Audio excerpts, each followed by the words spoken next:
All right, my name is Jaideep Deshpande, and I welcome you all again to this interesting episode of Chopal Charcha.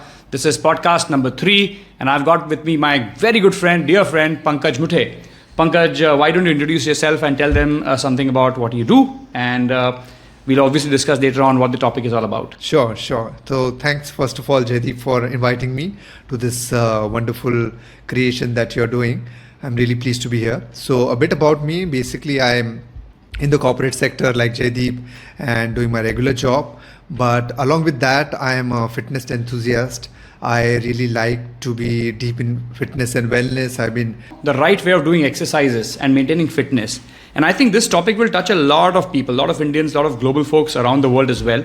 Because we talk about longevity, we talk about fitness, we talk about mental health, we talk about a lot of things. How do people like us, aam aadmi, who work, have a regular daily working life, maintain fitness in the rigmarole, the rozmara ki zindagi jo bolte hain usse? But I keep on reading various theories, various concepts, and I try to imbibe those into me. I also like to talk about it.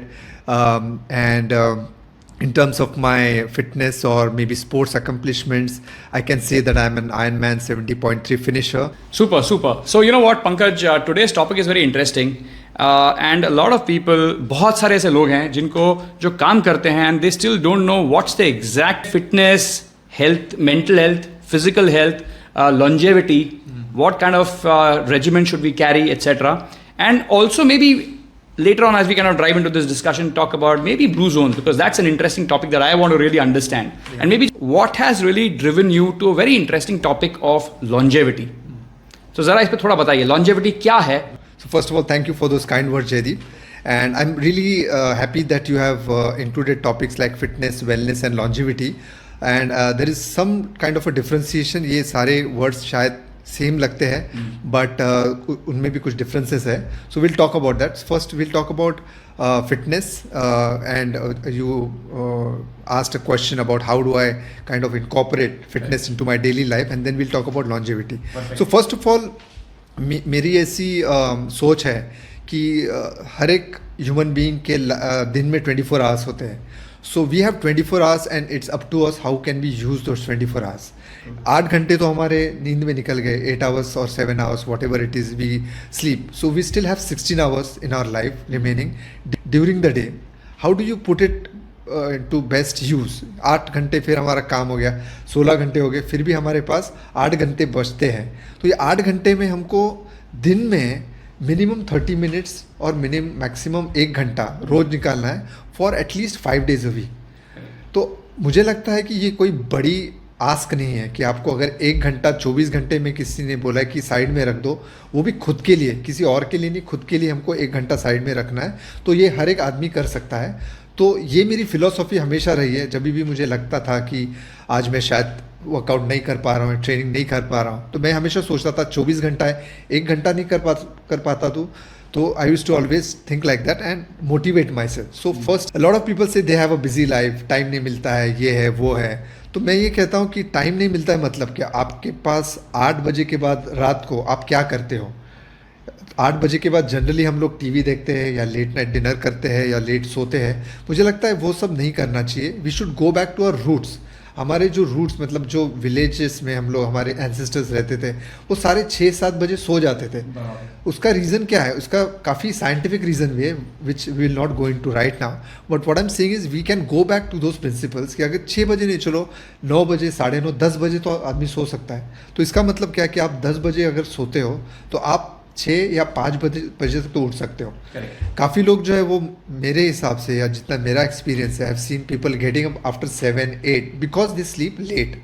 So you have to just sleep 1 hour early so that you can get up 1 hour early, and at the same time you can do your training workout. तो ये 1 घंटा आपको ऐसे मिल सकता है. शुरू में थोड़ी तकलीफ होगी, but this is how you should practice and get yourself motivated. So you brought in a very important aspect जो हमारे दादा परदादा ने, हमारे प्रीवियस जनरेशन जो इतना अच्छे से फॉलो किया था, and that's why perhaps the reason why they were so fit, they lived a long happy healthy life, right. And उसमें आपने सही बोला कि आई थिंक चलो ठीक है, आज के ज़माने में हम 6-7 बजे तक तो नहीं सो सकते हैं, लेकिन perhaps try and have dinner maybe before sunset, Yes. Because वो भी एक अच्छी चीज़ है ना, डिनर सनसेट करने के पहले. Absolutely. एंड अगर आप शायद 8 बजे नहीं सो सकते हो तो कम से कम 9 साढ़े 9 बजे you should call it a day, right? या 10 बजे, बिकॉज आई थिंक एंटरटेनमेंट जरूरी है. 100%. We are all humans. हमको थोड़ा लाइफ में फन चाहिए, एक्साइटमेंट चाहिए, but we should have a limit for every. Exactly. So basically putting a regiment, time table डालना चाहिए. अभी के मतलब I would like to draw ourselves 20-25 years back. Right. 20-25 years back जब हमारे पास टेलीविजन सेट्स थे, तो हमको सिर्फ 2 घंटे का एक विंडो होता था. वो 2 घंटे का जो शाम का टाइम था, उसमें वो छाया गीत, पिक्चर, मूवी जो भी है वो देखते थे. अगर जब वो खत्म हो जाता था 9 साढ़े 9 बजे, हम लोग टीवी ऑफ करके या तो दूसरा कोई एक्टिविटी करते थे या सो जाते थे. अभी 24 आवर्स हो गया है, इतने सारे चैनल्स हो गए, इतने सारे OTT प्लेटफॉर्म्स हो गए, तो there is no limit. You're right. And television gets moved when you go to the bedroom onto the fun element लाना जरूरी है, but keep a discipline, keep a cap on how much you want to entertain. ये करना जरूरी है, और ये कोई बहुत बड़ी आस्क नहीं है. मतलब हम लोग जैसे ऑफिस जाते हैं, फिर दूसरी कोई एक्टिविटीज़ करते हैं, उसके लिए कोई डेडलाइन होता है. इसके लिए भी डेडलाइन रखिए, और जो एक्स्ट्रा आधा 1 घंटा मिलता है वो आप खुद के लिए यूज़ करो, फिटनेस के लिए, वर्कआउट के लिए, training. Perfect. Sorry, coming back now to longevity part. So you were saying something about longevity.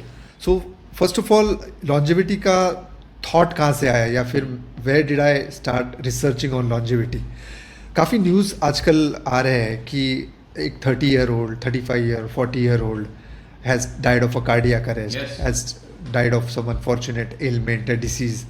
उससे बड़ी खबर मुझे जब स्ट्राइक हुई है वो ये है कि जो आदमी वर्कआउट करता था रेगुलरली, जो एथलीट था, he is also had a cardiac arrest.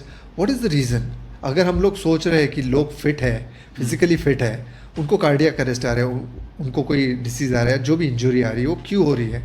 So the thing is, longevity is a different concept altogether. Longevity is not necessarily equal to fitness. What is longevity? Means living a life which is long. जीने वाले हो 70 साल, 80 साल, 90 साल, जो भी है वो आप जीने वाले हो. Second concept is called as morbidity. Morbidity मतलब आप 70 साल या 80 साल के जी रहे हो, उसमें से 20 साल अगर आप बीमारी में जी रहे हो, तो that 20 years is called as morbidity. मतलब आपका 80 साल का लाइफ है, उसमें से 20 साल 1/4 आपने गंवा दिया. Important part which is linked to longevity is called as health span. What is health span? Lifespan minus morbidity. मतलब आपका 80 years का लाइफ है, और ऐसा इमेजिन करो कि आप पूरे 80 years में आपको कोई मेजर डिजीज़ नहीं है, आपको कोई एलिमेंट नहीं है, आपको किसी का सपोर्ट नहीं लग रहा है, आपको कोई हार्ट इशू नहीं है, डायबिटीज़ नहीं है, etcetera whatever. That is called as a health span. तो अगर कोई मॉर्बिडिटी से भी है तो 60 years उसका लाइफ अच्छा जा रहा है, तो that is called as your health span. So basically, what is longevity? Longevity is making sure that your health span is longer. देखो डिसीज तो आने वाली है आपकी, कुछ ना कोई डिसीज आने वाली. We can try to prevent it. More importantly, we should try to delay it. Awesome. I've got a segue, another question based on this. You know, there's a lot of confusion, or maybe people don't understand sometimes, you know, the true definition of it. How do you really define longevity as against, say, a fitness or a wellness? Is there any fine definition of longevity vis-a-vis fitness wellness, or we can combine them together into the larger aspect of health or health consciousness? See, actually longevity is quite at a very what you say nascent stage right now. So right now everybody can say wellness and then include a part of longevity also. But I will give you a couple of examples. So first of all, longevity has an element of fitness, it has an element of diet. But I'll tell you two interesting things about longevity, which according to Ayurveda should be there to have a better life, which is a healthy life. One is an interesting part is that importance of nidra according to Ayurveda. Importance of nidra. Nidra means sleep. Need. So importance of sleep according to Ayurveda for longevity is equal to your diet. जितना आज हम diet के बारे में importance बोल रहे कि ये खाना चाहिए, वो खाना चाहिए, तो उतना ही इम्पोर्टेंट आज आपका निद्रा है, मतलब स्लीप. अकॉर्डिंग टू रिसर्च, अगर 6 घंटे से कम आप सोते हो तो you are definitely going to be prone to some element और the other, mostly something related to heart. So this is the importance of sleep. You should sleep more than 6 hours, or at least try to sleep for 8 hours if possible. Number 2 is even in terms of diet, according to Ayurveda, it's not important what you eat, it's also important how you eat, when you eat, and where you eat. Right. These are the additional important points that are necessary according to Ayurveda in terms of longevity. So I'll explain how. And if you look at generally the culture globally, and also the Oriental, the Asian culture, this part of how much you eat is also very critical. For example, in Japanese culture, I remember there is a concept of hari hachibu, which typically means that you should always be 80% full. Yes, absolutely right. 80% खाने का पता है कि हमने खाना खाया है, और कुछ खा सकते हैं लेकिन फिर भी पूरा नहीं खाने का, बिकॉज देन आप बराबर से नींद नहीं लगेगी, फिर आपको लथार्जी होगी, etcetera. Right, absolutely right.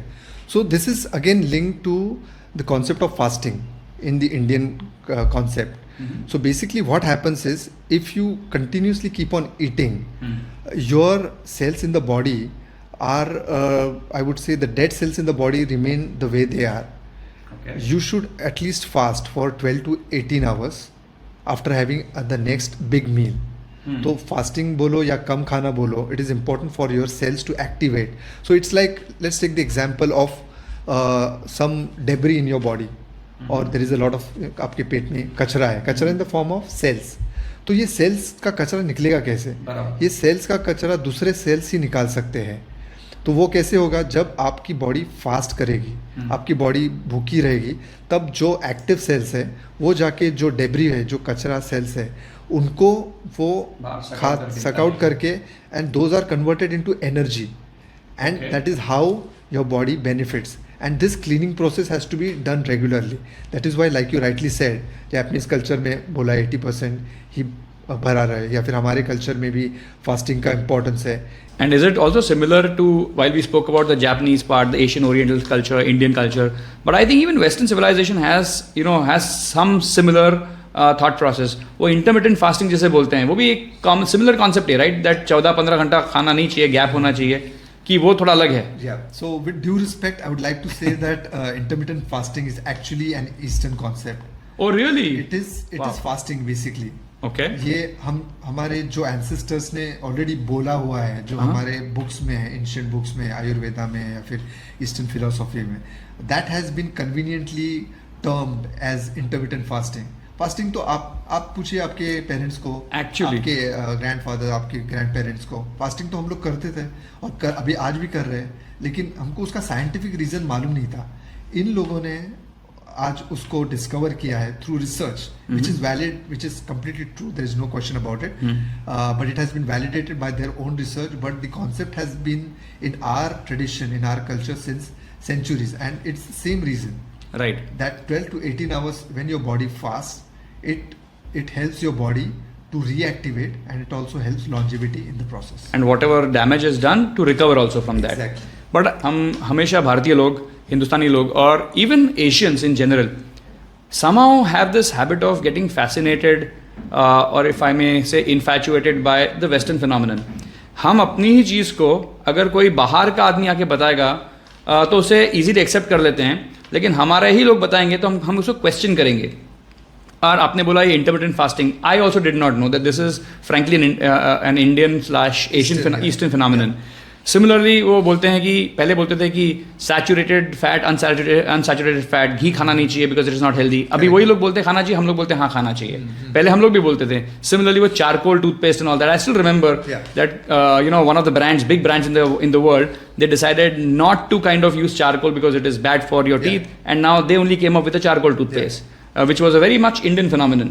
So I think this needs to change, right? Because we have to really believe what our ancestors tell us, because with due respect, they have done some amazing research hundreds of years back as well, right? Yeah. नहीं, absolutely right Jaideep. Actually थोड़ा fault मैं कहता हूँ हमारे system में भी है. वो ऐसा है कि we have not published researches. Very true. So we don't have probably evidence based on that. जो हमारे डाइट में है, या जो हमको हमारे ग्रैंड पेरेंट्स बोलते हैं, एल्डर्स बोलते हैं, in terms of food, diet, fitness, what ever it is, हम लोग उसको वैल्यू नहीं करते हैं. उसका रीज़न ये है कि उसके पीछे शायद एक कोई रिसर्च नहीं है, उसके पीछे कोई साइंटिफिक रीजनिंग हमको वो प्रेजेंट करते नहीं है. अगर शायद वो प्रेजेंट करो तो आप और मैं, हम लोग इजीली एक्सेप्ट करेंगे. आई थिंक रिसर्च होगी, हमें शायद वो दिखाई नहीं है, बताई नहीं है शायद, maybe we don't do that, और पढ़ाई नहीं जाती. पढ़ाई नहीं जाती. So which is true, which is not there in the mainstream media or whatever. So I would not fault exactly, you know, the western side of the globe. It is also some fault of ours. And I can tell you with guarantee, Jaideep, as we move forward, आपको in terms of food, future में ऐसा concept आएगा कि आपको अगर healthy रहना है आप इंडियन थाली खाओ. Really? ये कॉन्सेप्ट आएगा. आप लिख लो ये चीज़. हम इंडियन थाली ऐसे महीने में एक बार खाते हैं. हाँ, तो इंडियन थाली इसलिए है क्योंकि जो इंडियन थाली में जो परोसा जाता है, जो सब्जी, जो राइस, जो चपाती, उसमें जो हम मिलाते हैं, हल्दी मिलाते हैं, मसाले मिलाते हैं, कंडिमेंट्स, herbs, it is basically a natural form of medicine which is important for your body and which contains everything. It contains proteins, it contains vitamins, minerals, everything. I would not say 100% everything, but most of the things which are required for the body is already in that. It is a wholesome meal. It's a wholesome meal. It is best for. और उसके ये ऐसे तो नहीं हुआ है ready, उसके पीछे कोई रिसर्च किसी ने किया होगा, किसी ने बोला रहेगा कि ये मिक्स करो, इसमें ये डालो. हल्दी तो डायरेक्ट खा नहीं सकते, तो हल्दी कैसे खाएंगे, तो उसमें पकाओ, उसमें ये डालो. और आप एक चीज़ देखो, ये एक फेमस डाइटिशियन है रिजुता दिवेकर, उन्होंने स्वीट्स के बारे में बहुत अच्छा एक कॉन्सेप्ट कहा है. उन्होंने कहा है कि आपको स्वीट्स खाना है, आप कोई भी इंडियन स्वीट खाओ, कोई प्रॉब्लम नहीं. रीज़न क्या है उसका? एक तो वो फ्रेशली कुक्ड होता है और उसमें जो पूरा उसका मिक्सचर होता है which is actually healthy for the body. Even when it contains sugar, it is fine, but when it is cooked fresh, when you are eating it fresh and when it has the right ingredients, गाजर का हलवा या जो भी मूंग दाल हलवा, जो भी आप Indian sweets देखो, वो आपके बॉडी के लिए एक्चुअली हेल्दी होता है as compare to western sweets. आप देखो सारे वेस्टर्न स्वीट्स कोई भी फ्रेश नहीं होता है. बिल्कुल. सारे या तो स्टोर्ड होते हैं या फिर कोल्ड स्टोरेज में होते हैं, पैक्ड होते हैं, and anything that is packed, as we know, it is not good for the body. Very valid point. I think it is also dependent on the season, the seasonality and the area where geography, right? It is very important. Yes. But Rujuta Diwekar भी यही बोलती है कि हमने चीकू खाने चाहिए, इधर बनते हैं वो, आम खाने चाहिए, वो इधर बनते हैं. सो बिकॉज उसका जो क्वालिटी हमें मिलेगा अलग है. Another point about Rujuta in this context, quinoa का काफी हाँ, किनोआ, यस. शी सिंग आप राजगिरा क्यों नहीं खाते हो? बिल्कुल. मराठी में राजगिरा के जो लड्डू बनते हैं, it has the exact ingredients and it is at such a less price. We should actually encourage that. I'm glad you brought that point. Same nutrition. Yes, absolutely. Great point. Let's move ahead. थोड़ा आगे बढ़ते हैं. And I want to also understand from you about a little bit about Indian medicine and Ayurveda, and what is your understanding? I know that you're not a Ayurvedic scholar, but you're a fitness enthusiast and you do eat a lot of good, healthy Indian food, wholesome meal that we said. Can you bring in some element of the concept of Indian medicine, Ayurveda in longevity? Yeah. So basically, as far as the name Ayurveda is concerned, then you can split that word into two, Ayush and Veda. Veda means science and Ayush actually means long life. Okay. So actually Ayurveda as a form of medicine, it is all about living a good, healthy and long life. So actually scientifically longevity का जो science है in terms for longevity, number one is diet. So we already spoke about diet. So it's not only important what you are eating, क्योंकि आजकल fed है काफ़ी proteins का, सब लोग प्रोटीन कह रहे हैं जैसे कि प्रोटीन सब कुछ है, which is not true at all. So but that's one element anyways according to Ayurveda. It's also important about where how you eat. So I'll give you an example कि आपने थोड़ी टाइम पहले जो 6 around 6 के करीब मील evening dinner का जो point sunset के पहले, सो उसकी रीज़न ये है अगर अगेन अकॉर्डिंग टू आयुर्वेदा कि बेसिकली हमारा जो हेवीएस्ट मील है वो दिन में होना चाहिए when we have sufficient daylight, क्योंकि when you have sufficient daylight it helps your metabolism process, you digest better. And the lightest meal should be morning and evening because either it's before sunset, sunrise and after sunset. So it's also important not just the food but how you are consuming it. Second, again we have spoken about is nidra. So minimum 6 hours का आपका sleep होना चाहिए. Actually more than 6 hours का sleep होना चाहिए. अगर आपको 6 hours से कम है तो आपको health issues आ सकते हैं. So that is number 2. Number 3, most important element is your mindfulness. So mindfulness, Ayurveda is clubbed into your physical fitness, so yoga of course. Second is your breathing. Okay. So continuously you should be doing pranayam continuously meaning every day, and third is the importance of mental health. So ये third element भी in mindfulness yoga ने include किया है. How can a common person, हमारे जैसे आम लोग, अपनी जर्नी कैसे शुरू कर सकते हैं लॉन्जेविटी को लेके? जो हम लोग रेगुलरली कर रहे हैं उसमें सारे थोड़े से ट्वीक्स लाने हैं. जैसे मैंने फूड के बारे में आपको बताया, शायद आप 9 या 10 बजे खा रहे हो तो try to have it early. अगर आप हैवी डिनर कर रहे हो तो थोड़ा कम करो. अगर आप शायद लंच कम कर रहे हो तो लंच को हैवी करो. तो ये हो गया फूड के बारे में. स्लीपिंग के बारे में भी मैंने आपको बताया कि शायद अगर आप लेट सो रहे हो तो थोड़ा आप कम करो कि आप जल्दी सो जाओ, जल्दी you have to try to wake up early. So we have to do the small tweaks, but of course we need to have a program. So तो आप रोज रहे हो, खा तो आप रोज रहे हो, इसमें कैसे हम लोग इम्प्रूवमेंट्स लाएंगे so that I move slowly towards that. Again, I would like to mention here is that according to the Eastern philosophy and also Ayurveda, longevity is a process.